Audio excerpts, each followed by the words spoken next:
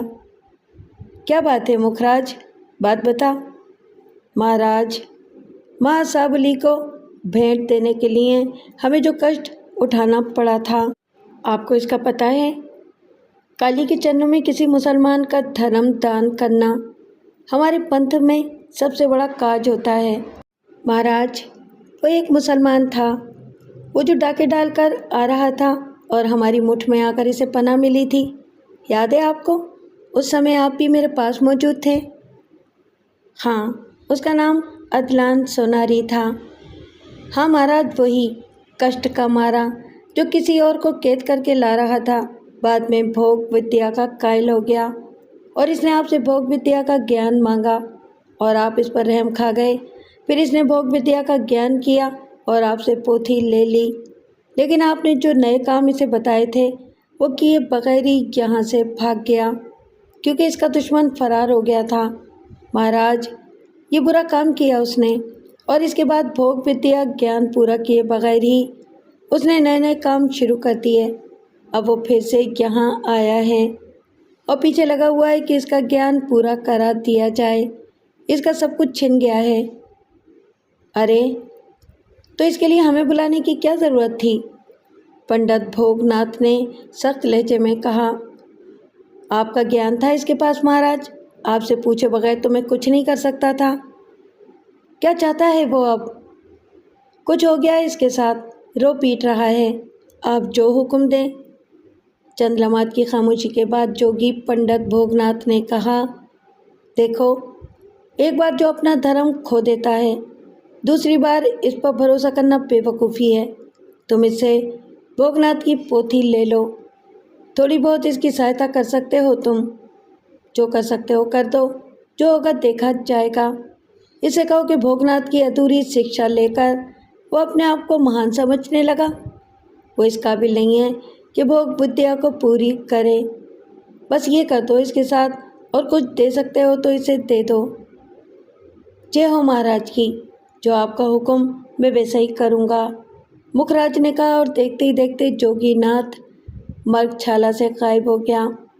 مکھ راج اپنی جگہ سے اٹھا اور دوسرے کاموں میں مصروف ہو گیا۔ پھر دوسرے دن وہ باہر نکل کر آیا، مٹھ سے کافی فاصلے پر پیپل کے درخت کے نیچے گرودھن کے مجسمے کے پاس عدنان سوناری یا راجہ ہدایت خان کے روپ میں موجود شخص بیٹھا نظر آیا۔ اس نے آسن مارا ہوا تھا، آنکھیں بند تھی اور ہاتھ جڑے ہوئے تھے۔ بڑا بہروپیہ ہے یہ، مکھراج نے مسکرا کر گردن ہلاتے ہوئے کہا اور آہستہ آہستہ چلتا ہوا عدلان سوناری کے پاس پہنچ گیا۔ کیا ہو رہا ہے رے بہروپیے؟ اب گرودھر مہاراج کو تنگ کر رہا ہے تو؟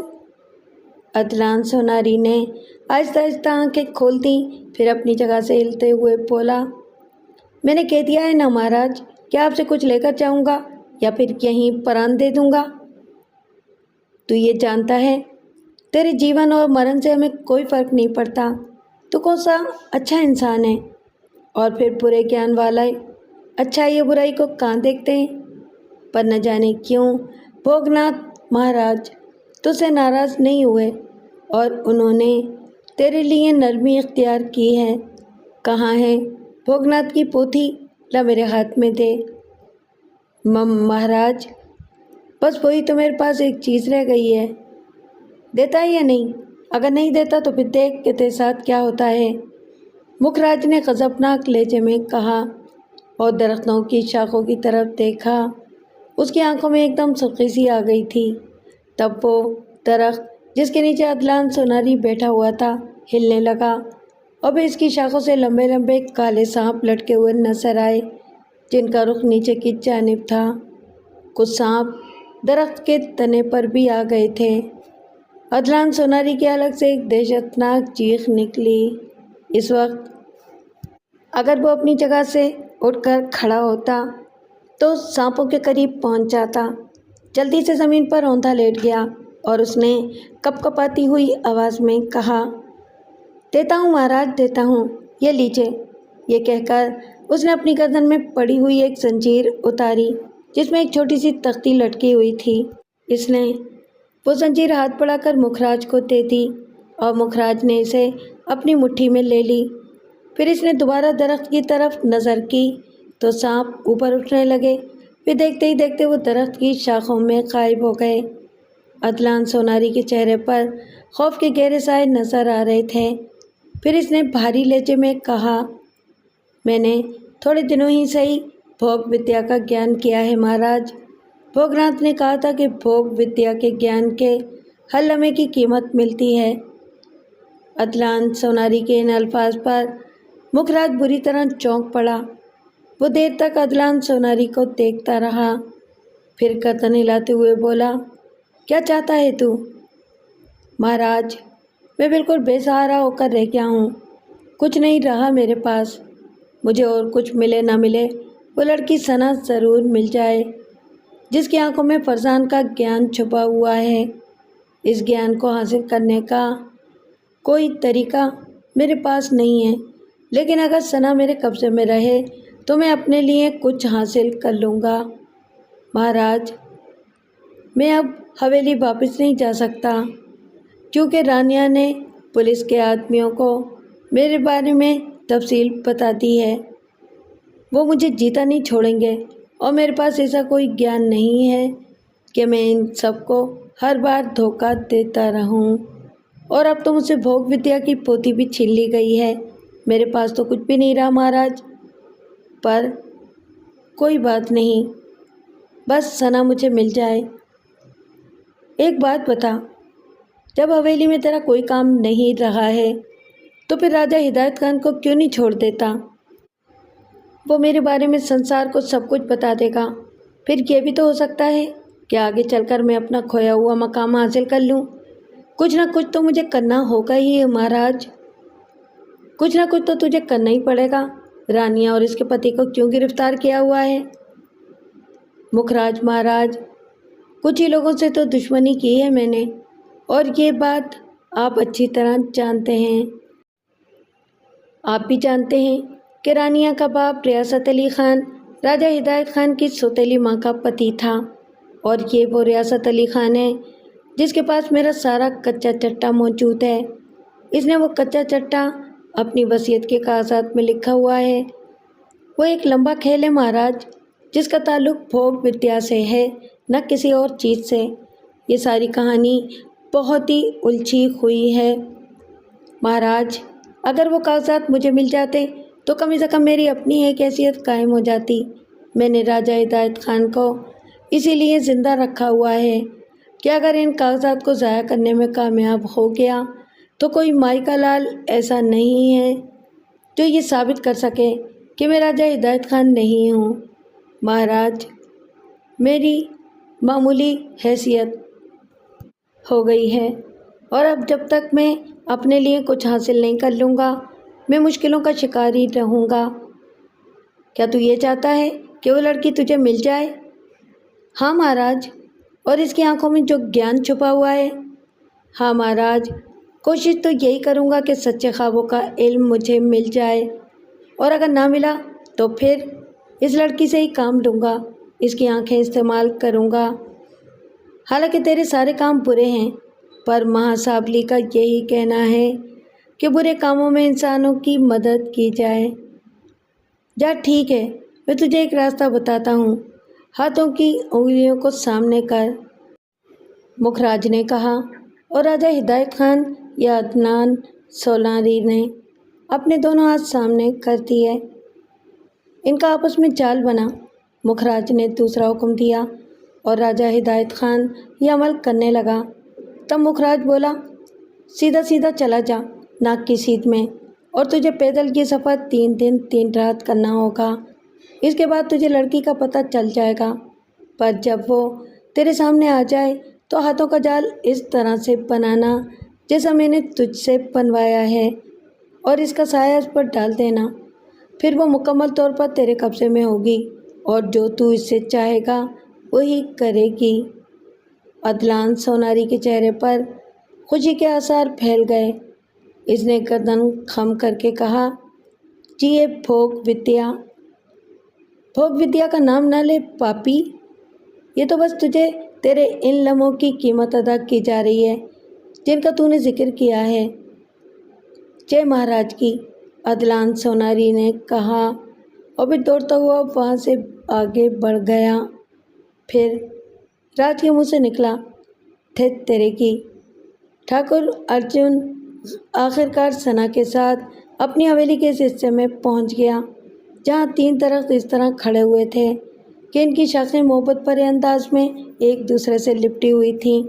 ٹھاکر ارجن نے کہا، یہ درخت ہمیں ہمیشہ بڑے پراسرار لگے ہیں، یوں لگتا ہے جیسے 3 بہنیں گردنوں میں باہیں ڈالے کھڑی ہوں۔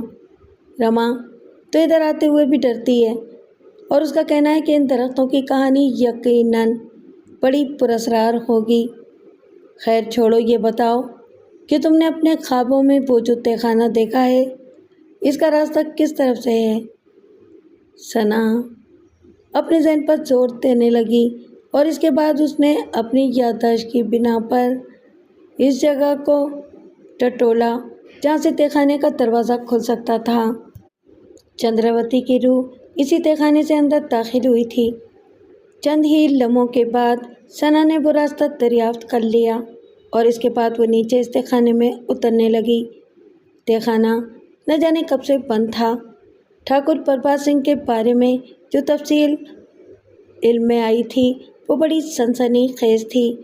ثنا نے عالم خواب میں چندراوتی کی آتما کو اس تہہ خانے میں اترتے ہوئے دیکھ لیا تھا، لیکن اب جب وہ اس تہہ خانے میں اتری تو اس کے دل پر خوف کے گہرے سائے چھائے ہوئے تھے۔ اس کے پورے جسم میں سرد سرد لہریں اٹھ رہی تھیں۔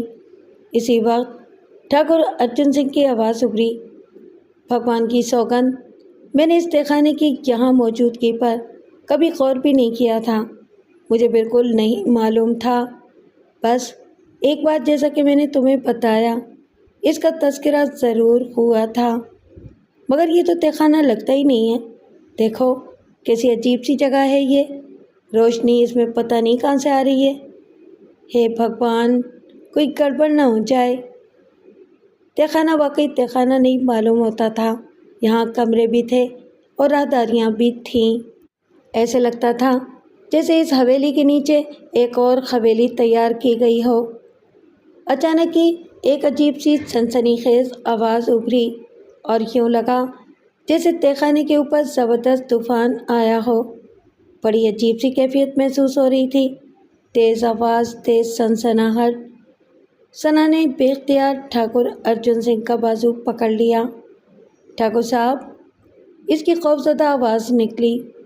اسی وقت کمروں کی کھڑکیاں اور دروازے بجنے کی آوازیں سنائی دینے لگیں۔ بڑی عجیب عجیب اور دہشت انگیز آوازیں آ رہی تھیں اور یوں لگ رہا تھا جیسے بڑی بڑی گھنٹیاں بج رہی ہوں۔ کچھ سمجھ میں نہیں آ رہا تھا کہ یہ آوازیں کہاں سے آ رہی تھیں۔ ویسے اندر ایسا کوئی جانی عمل نہیں ہو رہا تھا۔ ٹھاکر ارجن بھی اتنا ہی خوفزدہ تھا جتنی ثنا۔ دونوں کچھ لمحے کھڑے رہے، پھر ٹھاکر ارجن نے کہا، کیا کہتی ہو، واپس چلیں؟ نہیں، ثنا نے جواب دیا اور پھر وہ وہاں سے آگے بڑھنے لگی۔ ایک چوڑی سی راہداری تھی، واقعی اسے تہخانہ تو بالکل کہا ہی نہیں جا سکتا تھا۔ ایک عمارت سی محسوس ہو رہی تھی۔ راہداری میں بھی کمروں جیسے دروازے نظر آ رہے تھے، لیکن انہوں نے کسی دروازے کو کھولنے کی کوشش نہیں کی۔ ہاں، سامنے ہی جو بڑا دروازہ نظر آ رہا تھا وہ اس میں داخل ہو گئے، مگر جیسے ہی وہ دروازے سے اندر داخل ہوئے، اچانک ہی ٹھاکر ارجن کے حلق سے ایک پرزور آواز نکل گئی۔ سامنے دیوار پر ایک بڑی روغنی تصویر نظر آ رہی تھی۔ تصویر پر پہلی نظر پڑتے ہی ٹھاکر اس طرح دہشت زدہ ہو کر پیچھے ہٹا کہ گرتے گرتے بچا۔ اس کے چہرے پر موت کی سی زردی چھا گئی، ٹانگیں کانپنے لگیں اور پسینے کے موٹے موٹے قطرے پیشانی پر نمودار ہو گئے۔ تصویر دیکھ کر اس پر اس قدر شدید ہیبت طاری ہوئی کہ وہ پتے کی طرح تھر تھر کانپنے لگا۔ چند سیکنڈ تک اس کی یہ حالت رہی۔ ثنا اسے اب بھی بازو سے پکڑے ہوئے تھی۔ اس نے آہستہ سے کہا، ٹھاکر صاحب، خود کو سنبھالیے، کیا ہو گیا؟ دیکھو، ذرا اس تصویر کو دیکھو۔ ہاں، دیکھ رہی ہوں، ثنا نے کہا۔ یہ میرے ننگر دادا ٹھاکر پربھات سنگھ کی تصویر ہے۔ کیا؟ ثنا نے اس مکروہ چہرے پر نگاہیں دوڑائیں۔ وہ انتہائی خوفناک چہرہ تھا، جس کا چہرہ ہلدی کی مانند زرد تھا۔ اس کی آنکھیں گہری سرخ رنگ کی تھیں، جن سے بلا کی عیاری اور بے رحمی ٹپکتی تھی۔ ثنا کا جسم سرد پڑ گیا۔ اس نے فوراً ہی پہچان لیا، یہ واقعی ٹھاکر پربھات سنگھ کی تصویر تھی، جو اپنی سرخ آنکھوں سے ان دونوں کو گھور رہا تھا۔ وہ بس یوں لگتا تھا کہ جیسے ابھی بول پڑے گا۔ کافی دیر تک وہ خوفزدہ کیفیت کا شکار رہے اور پھر دونوں نے ایک دوسرے کو سہارا دیا۔ اس کے بعد وہ آہستہ آہستہ آگے بڑھنے لگے۔ اچانک ہی یوں لگا جیسے ٹھاکر پربھات سنگھ جو سامنے ایک تصویر میں بیٹھا ہوا تھا، اپنی جگہ سے ہلا ہے۔ وہ آہستہ آہستہ اٹھ رہا تھا اور اس کے ہونٹوں پر ایک ہلکی سی شیطانی مسکراہٹ پیدا ہو گئی تھی۔ یہ دونوں سخت خوف کے عالم میں تھے کہ ان کے کانوں میں ایک ہلکی سی آواز ابھری، میں اپنے پریوار کے ایک فرد کو بہت عرصے کے بعد دیکھ رہا ہوں، لیکن تمہاری یہاں آنے کا مقصد ٹھیک نہیں ہے۔ اگر تم چندراوتی کے لیے یہاں آئے ہو تو جاؤ، واپس لوٹ جاؤ، ورنہ تمہارا انجام بہت برا ہوگا۔ وہ دغا باز ہے، اسے یہ سزا ملتی رہنی چاہیے۔ جاؤ، واپس چلے جاؤ۔ ٹھاکر ارجن نے خشک ہونٹوں پر زبان پھیر کر ثنا کو دیکھا، لیکن ثنا کے اندر نہ جانے کہاں سے ہمت پیدا ہو گئی تھی۔ وہ 2 قدم آگے بڑھی اور بولی، ٹھاکر، جو کچھ کر چکے ہو اسی پر اپنی خیر مانگو، اس سے آگے کچھ کرنا تمہارے بس کی بات نہیں ہے، کیا سمجھے؟ ٹھاکر پربھات نے تصویر میں نگاہیں گھما کر ثنا کو دیکھا اور ثنا کو یوں لگا جیسے اس کی آنکھوں سے نکلنے والی شعاعیں اس کے جسم کو بے جان کیے دے رہی ہوں۔ لیکن اچانک ہی اس نے اپنے وجود کی ساری قوت سے اپنے آپ کو سنبھالا اور کچھ پڑھنے لگی۔ ایک دم سے تصویر میں بیٹھا ہوا شخص اپنی جگہ سے اٹھ کر کھڑا ہو گیا۔ اس نے تصویر ہی کے ایک حصے میں بنا ہوا دروازہ کھولا اور غڑپ سے اس میں داخل ہو گیا۔ تھوڑی دیر کے بعد تصویر کا فریم خالی تھا۔ ٹھاکر ارجن اس طرح چکرا رہا تھا جیسے تھوڑی دیر کے بعد زمین پر گر کر بے ہوش ہو جائے گا۔ ٹھاکر ارجن سنگھ تو خوف زدہ تھا ہی، ثنا خود بھی خوف و دہشت سے عاری نہیں تھی، لیکن اس وقت اس نے خود کو سنبھالا اور بولی، ہمت کریں ٹھاکر صاحب، اب ہم یہاں تک آئی گئے ہیں تو ہمت سے کام تو لینا ہوگا۔ ہاں ہاں، ٹھاکر ارجن سنگھ نے خود کو سنبھال کر کہا اور آنکھیں پھاڑنے لگا۔ پھر بولا، وہ میرے دادا جی تھے، سچ مچ وہ میرے دادا جی تھے۔ ہے بھگوان، دیکھا بھی تو انہیں کس طرح دیکھا، مگر وہ تصویر۔ آئیے ٹھاکر صاحب، ثنا نے کہا اور پھر وہ آگے بڑھ گئے۔ سامنے 2 دروازے تھے۔ ثنا نے ایک دروازے کا انتخاب کیا اور اسے کھول کر اندر قدم رکھا، لیکن خوش قسمتی تھی کہ اس نے ایک ہی پاؤں آگے بڑھایا تھا۔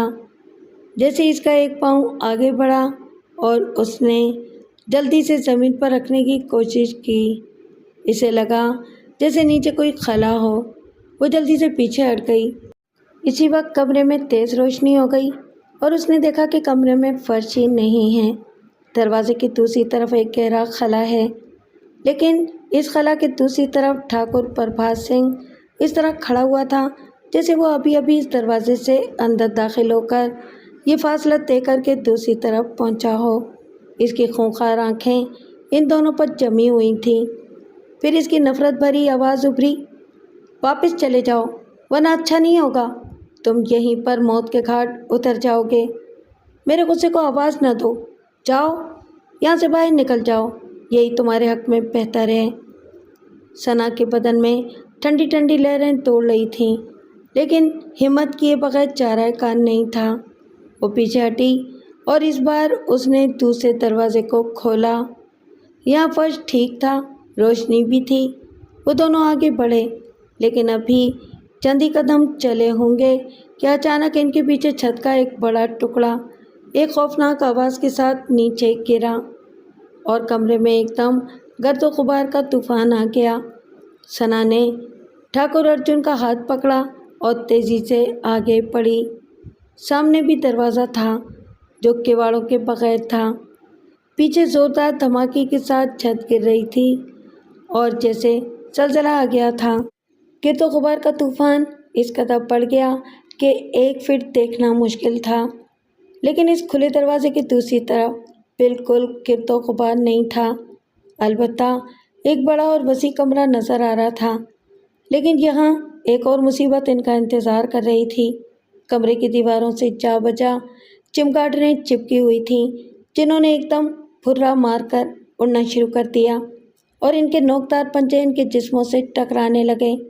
ٹھاکر ارجن کی کرائیں ابھر رہی تھیں، ہے رام، ہے رام۔ لیکن ثنا نے پھر کچھ پڑھنا شروع کر دیا۔ جیسے ہی اس کے منہ سے مقدس کلمات نکلے، چمگادڑوں نے بھاگنا شروع کر دیا اور کچھ لمحوں کے بعد کمرے کی فضا بالکل نارمل ہو گئی۔ نکل چلو ثنا، تمہیں بھگوان کا واسطہ نکل چلو یہاں سے، ہم سچ مچ مارے جائیں گے، نکلو چلو۔ آئیے ٹھاکر صاحب، اگر آپ جانا چاہتے ہیں تو آپ جائیے، میں دیکھوں گی کہ میں کیا کر سکتی ہوں، ثنا نے غصیلے لہجے میں کہا اور آگے بڑھ گئی۔ ٹھاکر دوڑ کر اس کے قریب پہنچا اور پھر اس کے قدم سے قدم ملا کر آگے بڑھنے لگا۔ سامنے ایک کوریڈور نظر آ رہا تھا، وہ اسے عبور کر کے آگے بڑھی۔ وہ پھر کوریڈور کے اختتام تک پہنچ گئے۔ انہوں نے ایک طرف دیکھا تو ٹھاکر پربھات سنگھ یہاں ایک پتھر پر بیٹھا ہوا تھا۔ اس نے گردن اٹھا کر ان لوگوں کو دیکھا اور بولا، نہیں جاؤ گے تم لوگ، نہیں جاؤ گے؟ دیکھو میری بات سنو، کسی کا مان نہیں توڑتے، اسے دیکھو سسری کو، اس نے میرا مان توڑا تھا، سب کچھ دیا تھا میں نے اسے، مگر اس نے وعدہ خلافی کی۔ ٹھاکر پربھات سنگھ ایک طرف اشارہ کر کے یہ الفاظ کہہ رہا تھا۔ ادھر انہوں نے ایک عجیب و غریب منظر دیکھا تھا۔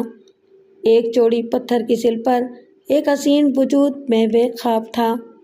اگر وہ سو نہیں رہا تھا اور مر چکا تھا تو موت کے بعد اتنا خوبصورت چہرہ شاید ہی کبھی کسی نے کسی کا دیکھا ہو۔ گلابی رنگ، حسین ترین نقوش، ہونٹوں پر مدھم سی مسکراہٹ، انتہائی خوبصورت لباس پہنے ہوئے تھی، لیکن جو بھیانک چیز سامنے نظر آ رہی تھی وہ اس کے کٹے ہوئے پاؤں تھے، جو ٹخنوں کے قریب سے کٹے ہوئے تھے اور ان سے ہلکا ہلکا سا خون نکل رہا تھا۔ ٹھاکر ارجن کے تو حواس ہی خراب تھے۔ ثنا پھر بھی بہتر حالت میں تھی اور ایک ایک منظر کو غور سے دیکھ رہی تھی، لیکن ٹھاکر ارجن بار بار خشک ہونٹوں پر زبان پھیر رہا تھا۔ اس کے بدن پر تھرتھراہٹ تھی اور ثنا محسوس کر رہی تھی کہ اس کا بدن سرد پڑتا جا رہا ہے۔ وہ بار بار ٹھاکر کو حوصلہ دے رہی تھی۔ ٹھاکر صاحب، وہ چندراوتی ہے۔ ہاں ہاں، اور تو کون ہے؟ کیوں تیری موت آئی ہے؟ تو ٹھاکر پربھات سنگھ سے جھگڑا مول لے رہی ہے؟ تو سوچ لے، جب تک تو زندہ رہے گی میں تیرا پیچھا نہیں چھوڑوں گا۔ تو نہیں جانتی یہ میرا مان ہے۔ دیکھ، باز آ جا، میرا مان مت توڑ۔ چندراوتی کو میں اسی طرح رکھوں گا، یہ مر مر کر جیتی رہے گی اور جی جی کر مرتی رہے گی۔ پاس آ جاؤ تم دونوں۔ ارجن، ارجن تو میرا اپنا خون ہے۔ پاپی، تو بھی میرے ساتھ بدسلوکی کر رہا ہے۔ میں دادا جی، میں لے جا اسے یہاں سے، لے جا۔ دیکھ، میں کہہ دیتا ہوں آگے قدم مت بڑھا۔ اچانک ہی ثنا کے قدموں کے قریب دو زوردار دھماکے ہوئے اور آگ کی لپٹیں نکلی، لیکن اس وقت ثنا پر بھی کچھ جنون سا طاری ہو گیا تھا۔ وہ آگے بڑھی اور ایک بار پھر اس نے کچھ پڑھ کر چاروں طرف پھونکا۔ ٹھاکر ارجن پیچھے ہٹ کر دیوار سے جا لگا تھا اور بڑی بڑی آنکھوں سے ثنا کو دیکھ رہا تھا۔ پھر اس کے منہ سے نکلا، مسلمان ہیری۔ اری، اگر مسلمان نہ ہوتی تو دیکھتا تجھے۔ دیکھ، اپنے کام سے کام رکھ۔ دیکھ آگے مت بڑھ آگے۔ لیکن ثنا اس نسوانی وجود کے قریب پہنچ گئی تھی۔ اس نے چندراوتی کے سینے پر ہاتھ رکھا تو اسے یوں لگا جیسے انتہائی نرم جسم ہو، حالانکہ اس واقعے کو گزرے ہوئے بہت عرصہ ہو چکا تھا۔